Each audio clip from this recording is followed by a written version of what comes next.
উপদেষ্টা ইউনূস সাহেবকে কোনোভাবে পদত্যাগ করতে দেওয়া যাবে না। প্রয়োজন হলে পিনাকি, ইলিয়াস, সারোয়ার তারা দেশে আসবে একসাথে। কোনোভাবেই প্রধান উপদেষ্টা ইউনূস সাহেবকে পদত্যাগ করতে দেওয়া যাবে না। ওনাকে দিয়ে বাংলাদেশকে সুন্দরভাবে গুছাতে হবে। ওনার পাশে এই তিনজন সারা দেশের জনগণ আছে, বিভিন্ন রাজনৈতিক দল আছে, সবাই মিলে ইউনূস সাহেবের বিরুদ্ধে যারাই মাঠে নামবে সবাই মিলে তাদেরকে প্রতিহত করা হবে। আসসালামু আলাইকুম ভিউয়ার্স, কেমন আছেন? আশা করি আল্লাহ পাকের রহমতে আপনারা সকলে ভালো আছেন। ডক্টর ইউনূস পদত্যাগ করবে, তিনি তার উপদেষ্টা পদে থাকবে না, এমন একটি গুঞ্জন আমরা শুনেছিলাম। এই গুঞ্জন শোনার পর জাতীয় নাগরিক পার্টির আহ্বায়ক নাহিদ ইসলাম তিনি প্রধান উপদেষ্টার সাথে সাক্ষাৎ করেন। তারপর আবার তিনি মত পরিবর্তন করেন গতকালকে রাত্রে, তিনি পদত্যাগ করবেন না। তারপরে তিনি বিএনপিকে এবং কি জামায়াতকে আজকে সন্ধ্যা একসাথে বসবে বৈঠকে, জাতীয় ঐক্য গড়ার জন্য হয়তো বা কীভাবে কী করলে ভালো হয় সেটা নিয়ে পরামর্শ করবে।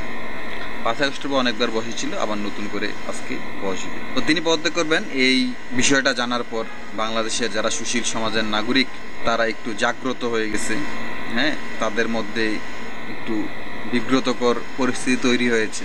অপর পাশে বিএনপির মনে একটু খুশির আমেজ তৈরি হয়েছে, কেননা প্রধান উপদেষ্টা যদি না থাকে অন্য কেউ আইয়া তাহলে তাড়াতাড়ি নির্বাচন দিব, এরকম একটা তারা বার্তা পাইছি। যাই হোক, এখন আবার পদত্যাগ করতো না, এই বার্তাটা তারা সুখ আনন্দিত হয়েছিল, তার সাথে বেশি এখন দুঃখ পাইতেছে। পদত্যাগ করলে নতুন কেউ আইলে তারা সহজে তারা কত ডিসেম্বরের মধ্যে নির্বাচনটা দিব। এখন 3 ডিসেম্বরের মধ্যে নির্বাচন দিত না। ইতিমধ্যেই কালকে সৈয়দ রিজওয়ানা উপদেষ্টা, তো এই ইউনূস সাহেব যাতে ক্ষমতা থাকে এই নিয়ে আমাদের দেশে বিভিন্ন রাজনৈতিক দল বিভিন্ন কথা বলতেছে।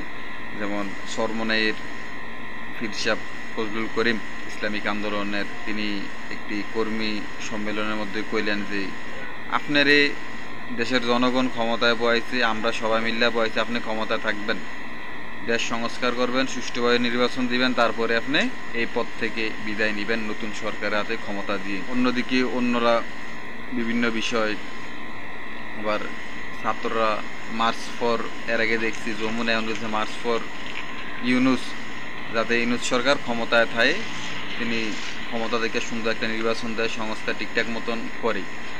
আর অপরদিকে আমাদের বিএনপিও কইতে আছে যে আমরা তো চাই ইউনূস সাহেব থাকুক, ইউনূস সাহেব কেড়ে যাতে সুন্দর মতন নির্বাচনটা দেয়। কই আবার তারার মধ্যেই আবার অনেক নেতা কইতে আছে যে তাড়াতাড়ি নির্বাচন দেন, তার মধ্যে আবার অনেকে কইতে আছে তাড়াতাড়ি আপনি থায়েন সংস্কার করেন। ওই মানে কথা আছে না, একজন মানুষজন দুই নৌকা ভাও দেয়, তার অবস্থা হচ্ছে সেম এরকম আর কি।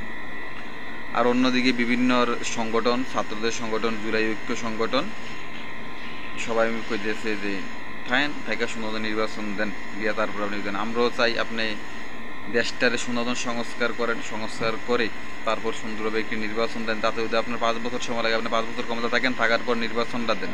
ভালো থাকবেন, আসসালামু আলাইকুম। আর ইউনূস সাহেবের জন্য দোয়া করার জন্য আল্লাহ যেন হায়াত বাড়াই দেয়, বেশি দিন ক্ষমতা দেয়, দেশটা সংস্কার ঠিক মতন করতে পারি, সুন্দরভাবে নির্বাচনটা দিতে পারি, একজন সুন্দর একটি রাজনৈতিক দলের হাতে ক্ষমতাটা হস্তান্তর করতে পারি, যাতে করে দেশটা ভালো চলে। সবাই ভালো থাকবেন, আসসালামু আলাইকুম।